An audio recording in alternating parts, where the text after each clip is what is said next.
Okay, Sudheesh Babu. അപ്പോ മുരുകൻജിക്ക് അറിയാമല്ലോ അല്ലേ, നമ്മുടെ ഫ്ലവേഴ്സിന്റെ സ്വന്തം പ്രോഗ്രാമായ മ്യൂസിക്കൽ വൈഫിന്റെ, അതായത് പല മ്യൂസിക്കൽ വൈഫിലെ പല സീസണിൽ പങ്കെടുത്തവരെല്ലാം കൂടെ പങ്കെടുത്ത ആ സീസണിൽ തലൈവിയായി. അപ്പൊ ശ്രുതി, എങ്ങനെയുണ്ട് കാര്യങ്ങളൊക്കെ സ്റ്റേജിലൊക്കെ പോകുമ്പോൾ? നന്നായിട്ട് പോകുന്നുണ്ട് സർ. നമ്മുടെ 4 മില്യനൊക്കെ കടന്നു പോയ പാട്ട് ഏതാ? കടവത്ത് തോണി. സൂപ്പർ ഹിറ്റ് ആയിട്ട് യൂട്യൂബിൽ ഒരു 40 ലക്ഷം കടന്ന ഒരു സംഭവം ഉണ്ട്. അത് 50 ലക്ഷം എത്തിയോ?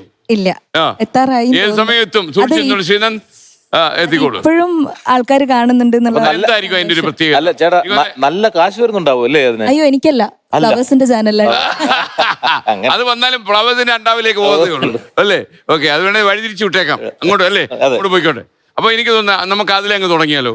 കാര്യം ഒരു പക്ഷേ എനിക്കൊന്ന് ഒരു സംഭവം എന്ന് വെച്ചാൽ ഡിജിറ്റൽ ഇങ്ങനെ ക്ലിക്ക് ചെയ്ത് കിടക്കുക അല്ലേ ശ്രീനന്ദ്? അതല്ലേ ആ പാട്ടിന്റെ ഒരു ഭംഗി കൊണ്ടാണെന്നാണ് എനിക്ക് തോന്നുന്നത്. കാരണം ഒരുപാട് കമന്റ്സ് അങ്ങനെയാണ്. കാര്യം ഞാൻ ശ്രദ്ധിച്ചത്, ശ്രുതി യൂട്യൂബിൽ തന്നെ ശ്രുതി അപ്ലോഡ് ചെയ്തുള്ള പാട്ടുകളിൽ അതിലും ബെറ്ററായ പാട്ടുകളുണ്ട്. എന്നാൽ ഇതിനാണ് പ്രേക്ഷക ഇതുവരെയുള്ളത്. ഞാനും ചിലപ്പോൾ ബോറടിക്കുമ്പോഴൊക്കെ നമ്മളിത് കേട്ടുകൊണ്ടിരിക്കുക. അപ്പൊ നമുക്ക് അതിലും തുടങ്ങാം. മുരുകൻജി ഒന്നും കണ്ടതുമില്ലല്ലോ, അപ്പൊ നമുക്കത് തുടങ്ങാം.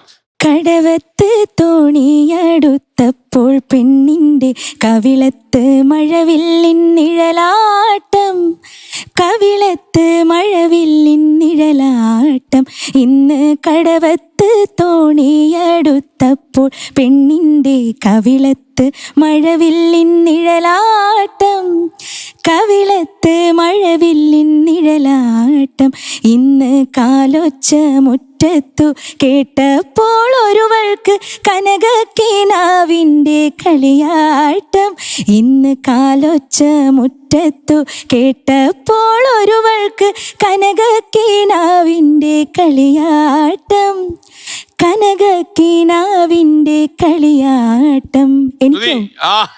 ശ്രുതി, എനിക്ക് നമ്മുടെ ഈ ഓണക്കാലത്ത് എന്താണ് ഈ വർഷം ഏറ്റവും നന്നായിട്ട് ചെയ്തു എന്ന് വിശ്വസിക്കുന്നത്? ഓണപ്പാട്ടൊക്കെ ഇറക്കിയോ? ആൽബം ഇറക്കിയോ? ആ, ഓണപ്പാട്ട് ഇറക്കിയിട്ടുണ്ട്. ഓക്കെ, അപ്പോ പാട്ടിൽ തന്നെയാണ് ഇപ്പൊ ജീവിതം മുന്നോട്ട് പോയിക്കൊണ്ടിരിക്കുന്നത്. ഫ്ലവേഴ്സ് പാട്ടാണോ കംപ്ലീറ്റ്ലി മ്യൂസിക് പാട്ടിലേക്ക് ഇറങ്ങി? അതെ ഓക്കെ. അതെ. അപ്പൊ വീട്ടിൽ നിന്നൊക്കെയുള്ള ഒരു പ്രോത്സാഹനം ഹസ്ബൻഡന്മാര് ഓക്കെ അല്ലേ? ഓ അതെ അതെ, ഓക്കെ. അവരുടെ സപ്പോർട്ട് ഉണ്ടെങ്കിലേ നമുക്ക് ഇതില് മുന്നോട്ട് പോകാൻ പറ്റുള്ളൂ. അപ്പൊ മുൻപും ശ്രുതി പാടിയിരുന്നു പലരുടെ? ആ, കല്യാണത്തിന് മുന്നേ പ്രോഗ്രാംസ് ഒക്കെ ചെയ്യാറുണ്ട്. പിന്നെ ഒരു ഗ്യാപ്പ് ആയിരുന്നു. പിന്നെ ജോലിക്ക് കയറി കല്യാണം. എത്ര കാലം വീട്ടിൽ വെറുതെ ഇരുന്നിട്ടില്ല. വെറുതെ ഇരുന്നിട്ടില്ല, ഞാൻ പാട്ട് പഠിക്കാൻ പോയിട്ടുണ്ടായിരുന്നു. പ്രോഗ്രാംസ് ഒന്നും ചെയ്യാറുണ്ടായിരുന്നില്ല. സംഗീതം പഠിച്ചു? ആ, പഠിച്ചിട്ടുണ്ട്. അതെ അതെ അതെ. ഓക്കെ, ആരെ കീഴിലാ പഠിച്ചത്?